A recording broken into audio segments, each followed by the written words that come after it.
Bienvenidos al podcast de USMLE Dreamers. Un hombre de 44 años con disnea súbita, inmovilización reciente, obesidad y pierna contralateral con edema y dolor en la pantorrilla.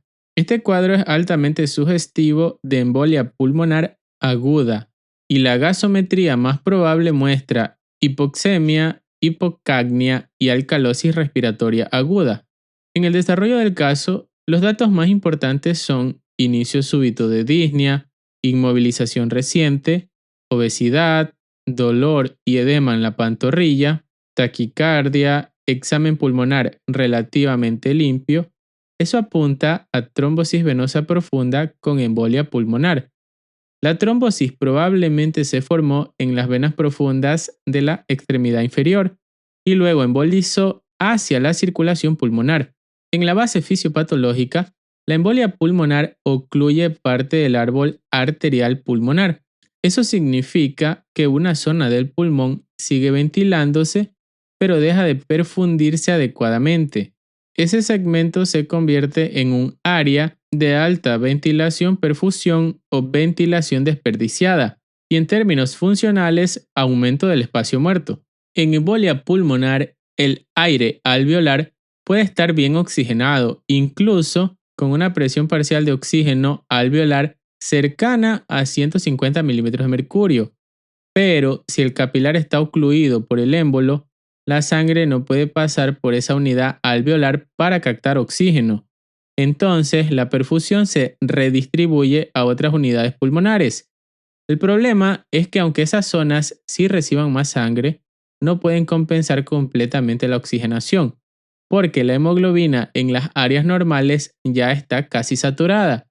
Por eso aparece hipoxemia y también aumento del gradiente alveolo arterial. Ese es un dato clásico de embolia pulmonar. Y entonces, ¿por qué el paciente hiperventila? La disnea súbita y los mediadores inflamatorios provenientes del tejido pulmonar isquémico estimulan el centro respiratorio. Entonces, el paciente empieza a hiperventilar.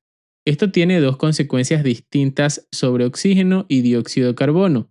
Con respecto a hiperventilación, con el oxígeno, aunque el paciente hiperventile, la oxigenación arterial no mejora mucho. Y tú preguntarás por qué.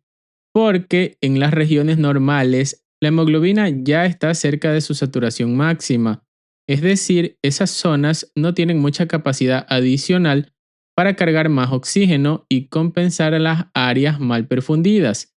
Por eso, la presión parcial de oxígeno baja. Con el dióxido de carbono, aquí pasa lo contrario. La eliminación de dióxido de carbono sí depende mucho más directamente de la ventilación.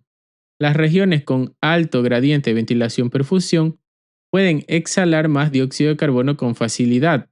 Entonces, cuando el paciente hiperventila, la presión parcial de dióxido de carbono cae rápidamente. Y si baja el dióxido de carbono, el pH sube. Y como resultado, alcalosis respiratoria aguda. Entonces, el patrón gasométrico esperado en una embolia pulmonar aguda esperas pH alto, presión parcial de oxígeno baja, presión parcial de dióxido de carbono baja, bicarbonato casi normal porque aún no ha pasado suficiente tiempo para compensación renal importante.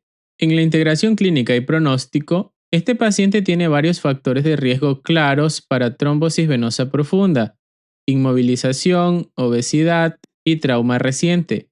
La combinación de pantorrilla dolorosa e hinchada, disnea súbita y taquicardia debe hacer pensar inmediatamente en embolia pulmonar.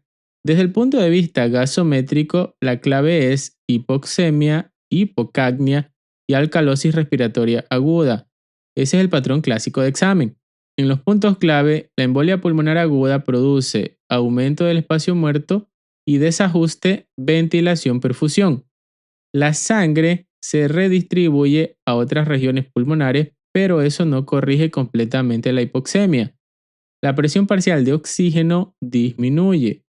La disnea y la estimulación respiratoria causan hiperventilación. La hiperventilación elimina dióxido de carbono con facilidad, por lo que la presión parcial de dióxido de carbono disminuye. La caída de dióxido de carbono produce alcalosis respiratoria aguda. En el cuadro agudo, el bicarbonato suele estar casi normal porque aún no ha pasado suficiente tiempo para compensación renal. En las preguntas, ¿cuál es el trastorno ácido-base más típico en una embolia pulmonar aguda? Alcalosis respiratoria aguda. ¿Qué pasa con la presión parcial de dióxido de carbono en la embolia pulmonar aguda? Disminuye por hiperventilación. ¿Qué pasa con la presión parcial de oxígeno en esta enfermedad? Disminuye por desajuste ventilación-perfusión. ¿Cómo suele estar el bicarbonato en las primeras horas de una embolia pulmonar? Casi normal porque aún no hay compensación renal importante. ¿Qué cambio fisiológico produce el émbolo en la unidad pulmonar afectada? Aumento del espacio muerto y un alto gradiente de ventilación-perfusión. ¿Cuál es la gasometría más probable en este caso? pH aumentado, presión parcial de oxígeno disminuida, presión parcial de dióxido de carbono disminuida y bicarbonato casi normal.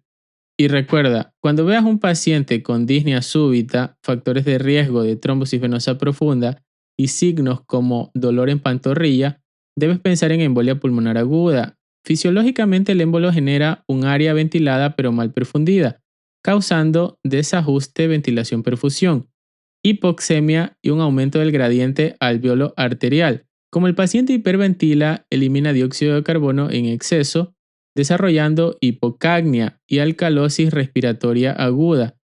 En ese contexto, la gasometría clásica es presión parcial de oxígeno baja, presión parcial de dióxido de carbono baja, pH alto y bicarbonato casi normal.